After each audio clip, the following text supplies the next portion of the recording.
NGOs are very active in the debate on genetically modified crops. Sometimes it's arguable what they bring in the debate, but I think what they do is the diversity. For example, I've distinguished 358 different NGOs and associated groups.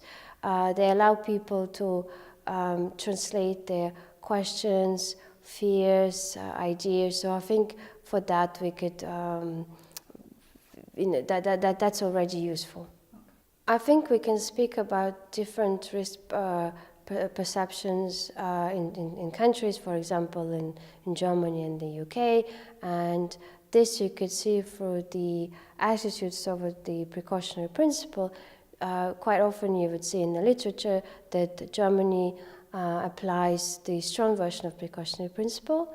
It's also called the precautionary state, while Britain has a slightly different approach, so they are protective state using what is called the weaker version of precautionary principle.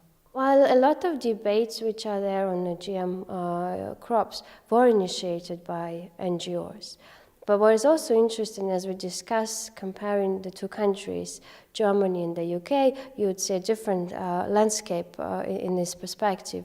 In Germany, a lot of NGOs are still active. They're still not only writing, talking about GM crops, but they're also running campaigns. For example, I could refer to marches against industrial agriculture in Berlin, which brought together something like 17,000 people.